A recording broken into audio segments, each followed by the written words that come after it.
Well, today's upgrade to Oliver is going to be the Progressive Industries Hardwired Surge Protector. So we're going to take a few minutes and get at it. This isn't an unboxing, it's just kind of like a full installation. So pull the parts out, see what all we have in the box. Well, it looks like the box came with the Progressive Industries EMS, instructions, a data cable, a couple screws and so forth. I remember on the website it said not to panic if you couldn't find things because everything's inside the box, and sure enough, once I open it up, that's where the rest of our parts are located that we'll use for this installation. All right, so I've cleaned out the bay here where my power cable comes in. I'm going to mount it over on this wall so I have easy access to being able to drop the cable out through the access panel. So it looks like about right there is where we're going to install this.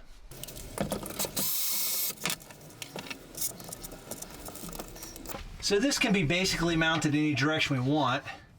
So I think I'm going to mount it about an angle like this so it'll be en route down to the hole. Wow, I guess I'm gonna have to cut it about right here. That's not leaving a whole lot, is it?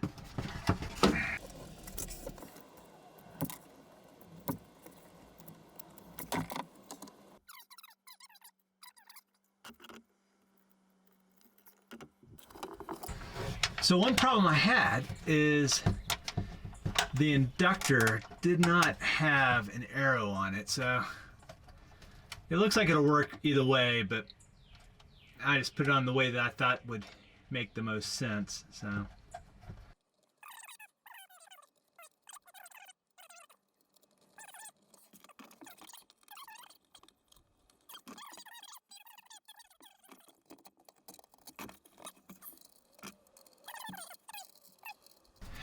I'll put a link above that'll show the video from Progressive, but I wanted to just kind of document this to say that, look, you know, this is not that hard. Again, if you do this, give yourself a little extra cable. I don't know why I felt like I had to go so short,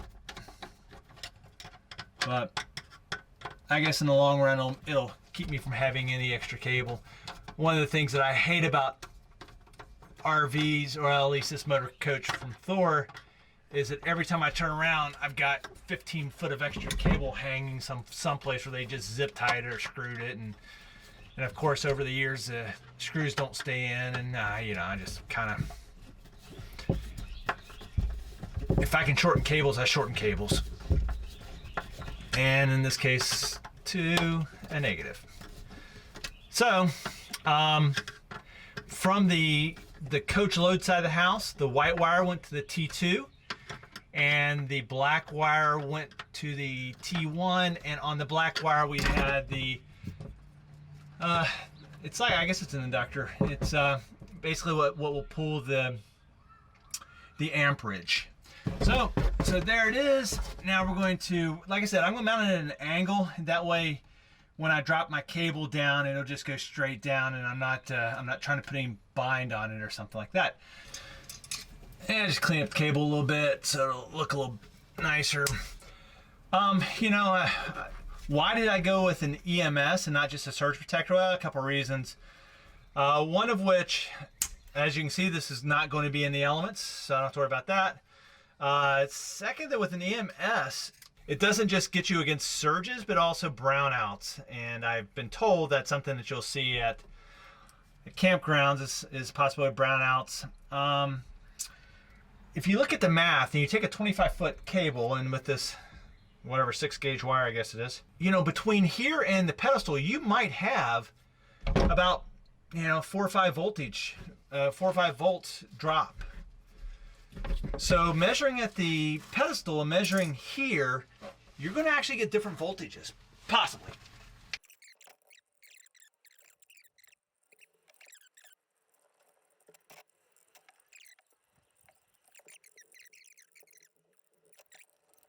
Okay, so what's kind of weird is looking at the video, and the video seems to be slightly different than my box, because in the video they show the coach coming in and then the shore going out, but they also have the grounds on the downside, mine's on the up.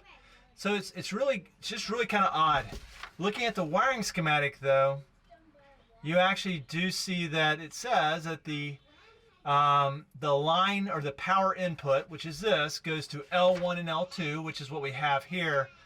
And then the coach load, which is this, goes through the T connectors, which are, here's T1 and T2.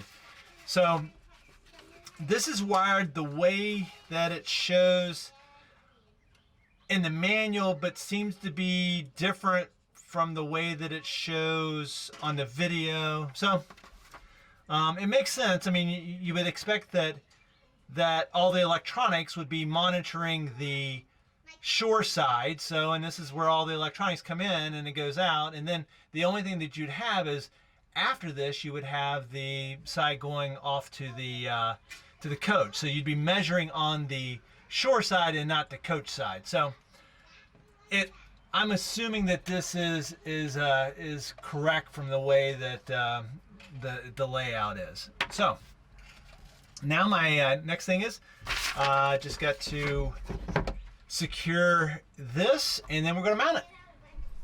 There we go. So as I said, I'm going to put it like this so that the cable can just drop out. I don't know if I'm going to try to secure the cable like it was from Thor. I think I'm just going to go straight into the wall. I've already checked on both sides of this. I mean, it's just here. So the only thing I might want to do is I may put a nut on the other side, but let's go ahead and secure this.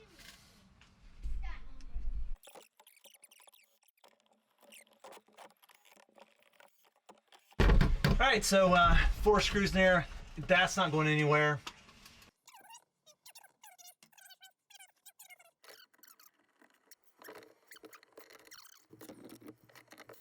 That's nice. So that'll just drop down in there. Good. There's nothing, no real stress there. Everything's secure. All right, so now let's just tighten and wrap this thing back up. I went ahead and bought the remote display switch and giving us a remote display. So we're now gonna have to mount 2 of these, and right here is where the data cable output is. So we've got which displays it go to, and then the actual display. The reason why I went ahead and got this is I want to mount a display also inside the motor coach. So now they say that you should put these in a way that you can easily see it. So I guess we'll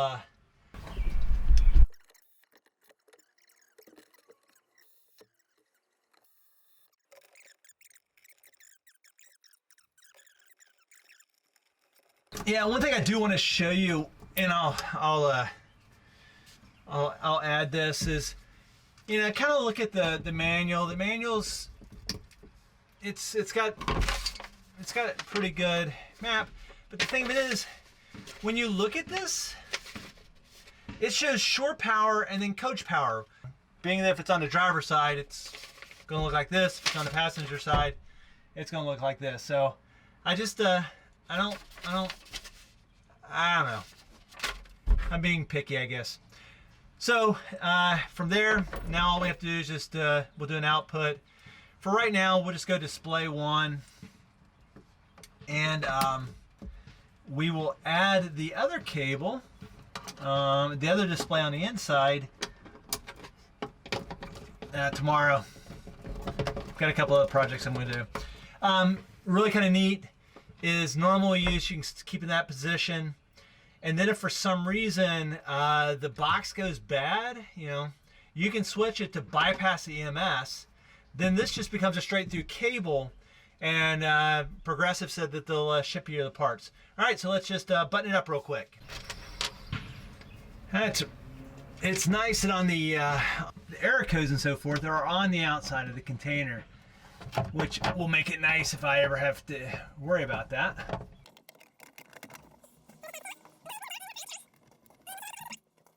The installation hasn't taken too long. It's not been too bad. Total time on the installation is probably about 45 minutes. Like I said, my biggest issue was that I didn't make the cable long. I mean, I cut the cable a little too short, as you can see. But it's fine. I think anything longer actually to probably bound the box a little bit. Super excited about how clean this looks. It's inside. I don't have any issues with it being cockeyed a little bit. That would typically drive me nuts, but knowing the way that we're sitting and why we're doing that. From the instructions, it said that the box can be mounted in any direction, up and down, left, right, upside down, either like anything like that.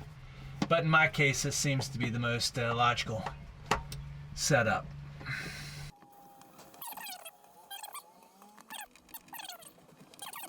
All right, so next step is we're gonna apply some voltage to this and see how that goes.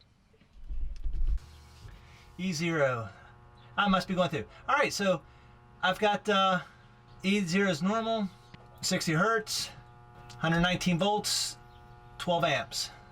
Question becomes, why am I doing this? So I've got an SPS or SSP 30, but if you can see, I don't know what caused. I don't know if rain or something, but it as you can see, it didn't do well. So that's one of the reasons why I wanted to go ahead and do the installation in here. That will remove that requirement. So again, thanks for watching, and we will tackle another project tomorrow. We're actually going to install a Victron battery isolator